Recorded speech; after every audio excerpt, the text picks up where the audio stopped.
Welcome to Celebrity Fact. Anna de Armas is an actress who is known for her glamour. लेकिन Blade Runner 2049, Knives Out and Blonde जैसी movie में काम करने के बाद audience को उनकी पोटेंशियल के बारे में पता चला था। तो गाइस, इसी बेसिस पर आज की इस वीडियो में हम आपको एना de Armas की लाइफ से जुड़े 20 ऐसे इंटरेस्टिंग फैक्ट्स बताएंगे जो शायद आप ना जानते हो। लाइक एना ने अपने ब्रेक थ्रू टीवी शो को बीच में ही क्यों छोड़ दिया था, एंड एना कैसे अपनी first Hollywood movie knock knock में अपने डायलॉग्स को प्रिपेयर किया करती थी, और एना ने क्यों पहले नाइफ्स आउट मूवी में अपना रोल रिजेक्ट कर दिया था। तो गाइस, एना de Armas की लाइफ से जुड़े ऐसे ही और भी इंटरेस्टिंग फैक्ट्स जानने के लिए भी रिक्वेस्ट कि आप इस वीडियो के एंड तक जरूर देखें। But before start the video we would like to give a shout out to mister status zone, जिन्होंने एना de Armas के ऊपर हमें वीडियो बनाने की सजेशन दी थी।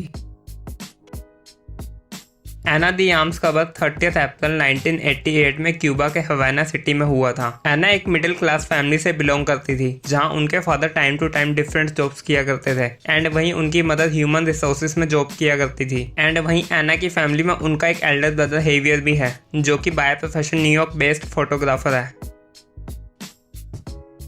एना की फैमिली फाइनेंशियली इतनी स्ट्रॉन्ग नहीं थी, और इसी वजह से घर पर टीवी ना होने के कारण एना अपनी फ्रेंड के घर पर सैटरडे को फिल्म्स देखने जाया करती थी, जहां से उन्होंने सिनेमा के कल्चर को ही एक्सप्लोर किया था। तो इसी वजह से एना को अपनी कंट्री के कल्चर के बारे में बिल्कुल भी नहीं पता था, और यही रीजन था कि उन्होंने 12 साल की उम्र में ही एक्टिंग में करियर बनाने का डिसाइड कर लिया था। एना ने 14 साल की उम्र में नेशनल थिएटर ऑफ क्यूबा में एडमिशन ले लिया था, एंड यहाँ पर रहते हुए एना को 4 साल का ड्रामा कोर्स करना था। लेकिन एना ने अपने इस कोर्स को बीच में छोड़कर ही मूवीज के लिए ऑडिशन देने शुरू कर दिए, जहाँ एना को फर्स्ट टाइम ऊना रोजा दा फ्रेंचा नाम की एक मूवी में साइन कर लिया गया था, जो कि उनकी डेब्यू मूवी थी।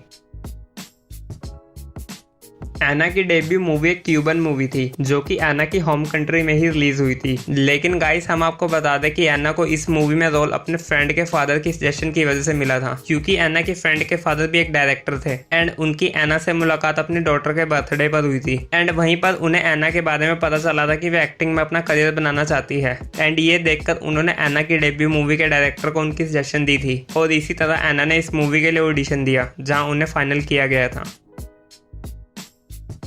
एना अपनी डेब्यू फिल्म में काम करने के बाद स्पेन चली गई, जहां स्पेन जाने के लिए एना ने अपना एक्टिंग कोर्स बीच में ही छोड़ दिया था, जो कि क्यूबा कंट्री के रूल्स के मुताबिक रॉन्ग था, क्योंकि क्यूबा कंट्री में कोई भी स्टूडेंट अपनी स्टडी को बीच में छोड़कर दूसरी कंट्री में शिफ्ट नहीं हो सकता। हालांकि स्पेन जाने के बाद एना को अपने ग्रैंड पेरेंट्स की वजह से जल्दी ही स्पेन की सिटीजनशिप मिल गई थी, और इसीलिए इसके बाद उन्होंने स्पेन के ही टीवी शोज एंड मूवीज में काम करना शुरू कर दिया था। एना को स्पेनिश इंडस्ट्री में सबसे बड़ा पुश एल इंटरनेडो शो से मिला था, एंड एना ने इस शो के 6 सीजन में काम किया था, जिससे कि एना स्पेन में काफी पॉपुलर हो गई थी। एंड इस शो में काम करने के बाद ही एना को स्पेनिश मूवी में भी रोल ऑफर किए जाने लगे थे। लेकिन इन सब के बावजूद भी एना ने इस टीवी शो को बीच में ही छोड़ दिया था, क्योंकि एल इंटरनेडो शो का कॉन्सेप्ट एक स्कूल के अराउंड बेस्ड था। तो इस वजह से एना को मूवीज में यंगस्टर्स के ही रोल ऑफर किए जा रहे थे, और अपनी इसी इमेज को चेंज करने के लिए एना ने इस शो को बीच में ही छोड़ दिया था। 2014 में एना यूएस आ गई थी, जहां आकर उन्होंने हॉलीवुड मूवीज का ऑडिशन देने शुरू किए। लेकिन एना की इंग्लिश इतनी अच्छी नहीं थी, तो इसलिए उन्हें मूवीज के लिए सिलेक्ट नहीं किया जाता था, और इसीलिए सबसे पहले एना ने इंग्लिश को बोलना सीखा था, जिसके लिए उन्होंने 4 मंथ्स की ट्रेनिंग ली थी। एना को जब इंग्लिश बोलनी आ गई थी, तब उन्हें मूवीज में साइन तो किया जाने लगा था, लेकिन मूवीज में साइन किए जाने के बाद भी क्रिटिकली उनकी एक्टिंग को काफी क्रिटिसाइज किया जाता था, जहां क्रिटिक्स का मानना था कि एना की एक्सेंट अमेरिकन नहीं थी, और इसी वजह से एना को इंग्लिश सीखने के बाद भी अपनी एक्सेंट पर काफी काम करना पड़ा था। एना ने हॉलीवुड में नॉक नॉक नाम की मूवी से डेब्यू किया था, जिसमें वे कियानू रीव्स के साथ नजर आई थी, एंड इस मूवी में साइन किए जाने के टाइम एना इंग्लिश सीख रही थी, तो इसी वजह से मूवी में एना को डायलॉग्स बोलने में काफी दिक्कत आ रही थी। लेकिन इस चीज को ध्यान में रखते हुए मूवी के मेकर्स ने एना के लिए एक रास्ता ढूंढा, जहाँ मेकर्स ने फनेटिकली एना से डायलॉग्स बुलवाए, एंड इन डायलॉग्स को बोलते टाइम एना को पता नहीं होता था कि वे एक्चुअल में क्या बोल रही है, लेकिन फिर भी वे डायलॉग्स बोला करती थी, और एना की इसी डिटर्मिनेशन को देखकर ही कियानू रीव्स ने उन्हें एक्सपोज्ड मूवी में भी एक रोल दिलवाया था। एना की हॉलीवुड में breakthrough movie Hands of Stone थी। ये मूवी एक बायोग्राफिकल मूवी थी, जो कि रोबर्टो ड्यूरैन की लाइफ पर बेस्ड मूवी थी, जिसमें एना ने उनकी वाइफ का रोल प्ले किया था। हालांकि मूवी जब रिलीज हुई तो कमर्शियली मूवी इतनी सक्सेस नहीं थी, लेकिन क्रिटिकली एना की एक्टिंग को काफी ज्यादा पसंद किया गया था, एंड इस मूवी में एना की एक्टिंग को देखकर ही उन्हें ब्लेड रनर 2049 जैसी मूवी में भी साइन किया गया था। एना द आर्म्स ने नाइव्स आउट मूवी में एक नर्स का रोल प्ले किया था। लेकिन गाइस, क्या आप जानते हैं कि इस मूवी में एना द आर्म्स को जब उनका रोल ऑफर किया गया था तब उन्होंने इस मूवी में अपना रोल 2 बार रिजेक्ट कर दिया था, क्योंकि स्टार्टिंग में एना को लग रहा था कि उनका एक कैरेक्टर लतीना केयरटेकर की तरह होगा, तो इसलिए उन्होंने इसे रिजेक्ट कर दिया था। लेकिन बाद में जब उन्होंने अपने इस रोल को सही से नोटिस किया तो उन्हें समझ आया कि उनके इस रोल में भी काफी कुछ करने को है, और इसीलिए बाद में उन्होंने अपने इस रोल को करना सही समझा था। नाइव्स आउट मूवी में Ana Daniel Craig, Jamie Curtis Lee and Chris Evans जैसे स्टार्स के साथ नजर आई थी। लेकिन मूवी में काम करते हुए जेमी कर्टिस ली ने एना को अंडर एस्टिमेट किया था, जहां जेमी ने एक इंटरव्यू में बताया था कि उस टाइम वे एना को नहीं जानती थी और ना ही उन्होंने उनकी कोई परफॉर्मेंस देखी थी, तो इसीलिए उस टाइम जेमी को लगा कि एना की डेब्यू मूवी है और इसीलिए वे उन्हें अनएक्सपीरियंस्ड और अनसोफिस्टिकेटेड समझ रही थी। लेकिन जब दोनों ने काम किया तब जेमी को एना के टैलेंट के बारे में पता चला था। बॉन्ड फ्रेंचाइज अपने आप में ही काफ़ी पॉपुलर है, जहां हमें अब तक इसकी कई मूवीज देखने को मिल चुकी है। एंड 2022 में रिलीज हुई इस फ्रेंचाइज की No time to die movie में एना ने प्लोमा नाम का एक रोल प्ले किया था, जो कि क्यूबन CIA एजेंट का रोल था। एंड इस रोल को मूवी के डायरेक्टर ने सिर्फ और सिर्फ एना द आर्म्स को ही ध्यान में रखकर लिखा था। हालांकि मूवी में उनका रोल बहुत छोटा था, लेकिन एना को मूवी में जितना भी स्क्रीन टाइम मिला था, in which she did very well. No time to die movie में छोटा सा रोल मिलने के बाद भी अपने रोल के साथ जस्टिस करने के लिए एना ने अपने रोल के लिए firearms and fighting training ली थी। एंड ये सब सीखने के लिए एना ने सिर्फ 3 वीक्स का टाइम लिया था, जहां इतने कम टाइम में एना ने ये सब इतने अच्छे से सीख लिया था कि उनके इसी जेस्चर को ध्यान में रखकर उन्हें द ग्रे मैन जैसी मूवी में भी साइन किया गया था। बेशक ही no time to die movie की वजह से एना को द ग्रे मैन मूवी में साइन कर लिया गया था। लेकिन गाइस, हम आपको बता दें कि एक टाइम ऐसा भी था जब Ana no time to die movie को लेकर डाउट में थी, जहां स्टार्टिंग में एना को जब ये रोल ऑफर किया गया था तो एना का इस रोल को करने का कोई स्ट्रॉन्ग डिसीजन नहीं था, क्योंकि ये उनके करियर की फर्स्ट मूवी थी जिसमें उन्हें एक्शन करना था। लेकिन जब एना ने मूवी के डायरेक्टर को ये बात बताई तब उन्होंने एना को समझाया कि अगर तुम ये रोल प्ले करोगी तो ये रोल तुम्हें एक स्टीरियोटाइप इमेज में नहीं रखेगा, बल्कि इसके through you will get a new chance to present yourself in a different range. और ये सुनकर ही एना ने इस रोल को एक्सेप्ट किया था।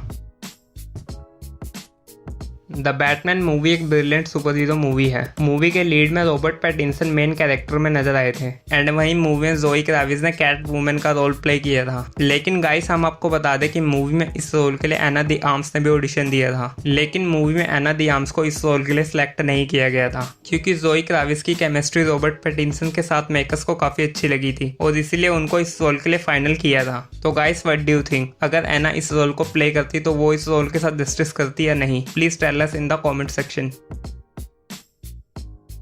ब्लॉन्ड मूवी में एना ने अपने करियर की अब तक की बेस्ट परफॉर्मेंस दी है। मूवी एक बायोग्राफिकल मूवी थी, जहां मूवी में उन्होंने late American actress Marilyn Monroe का रोल प्ले किया था। And we all know that कि किसी भी रियल लाइफ पर्सनैलिटी का रोल प्ले करना is not a easy task. And same things happened with Ana de Armas, जहां उन्होंने अपने रोल को समझने के लिए डायलेक्ट कोच की हेल्प ली थी। एंड इसके साथ ही उन्होंने मैरिलिन के ऊपर बनी बुक्स, उनकी audio, video and photography and उनकी मूवीज को काफ़ी डीपली नोटिस किया था। एंड ये सब करने के बाद ही उन्होंने मूवीज में मैरिलिन का रोल प्ले किया था। एंड वहीं अगर मूवी की बात करें तो मूवी को ओवरऑल मिक्स रिस्पॉन्स मिला था, लेकिन एना की एक्टिंग को क्रिटिकली काफ़ी ज़्यादा क्लेम किया गया था। एंड वहीं इस साल हुए ऑस्कर्स में उन्हें इस मूवी के लिए बेस्ट एक्ट्रेस के लिए भी नॉमिनेट किया गया था।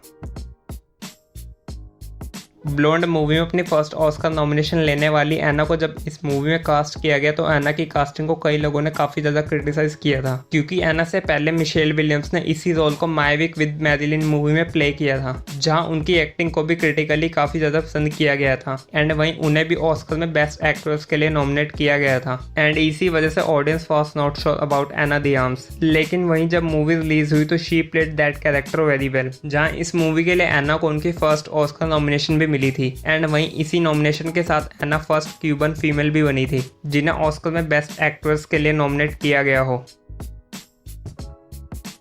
एना की अगर पर्सनल लाइफ की बात करें तो 2010 में एना ने स्पेनिश एक्टर मार्क क्लोटेट को डेट करना शुरू किया था, जहां 2011 में दे गॉट मैरिड। लेकिन वहीं 2013 में दोनों का डाइवोर्स भी हो गया था। एंड वहीं लास्ट ईयर रिलीज हुई डीप वाटर मूवी के सेट पर एना अपने कोस्टार बेन एफ्लेक को भी डेट करने लग गई थी, लेकिन जल्दी दोनों अलग भी हो गए थे। एना के अगर अपकमिंग प्रोजेक्ट की बात करें तो एना नेक्स्ट बैलरीना मूवी में नजर आएगी, जो कि जॉन विक फ्रेंचाइज की स्पिन ऑफ मूवी है। एंड बैलरीना मूवी में एना के साथ कियानू रीव्स भी अपने जॉन विक के रोल में नजर आएंगे। तो गाइस ये थी video. Guys we want to know in comment section your favourite part of this video. And guys अगर आपको वीडियो अच्छी लगी तो इस वीडियो को लाइक करें, शेयर करें और हमारे चैनल सेलिब्रिटी फैक्ट को सब्सक्राइब करें। एंड गाइस ज़्यादा जानकारी के लिए आप हमें हमारे Instagram page celebrity fact official पर भी फॉलो कर सकते हैं, जहां हम सेलिब से रिलेटेड फैक्ट की पोस्ट को शेयर करते रहते हैं।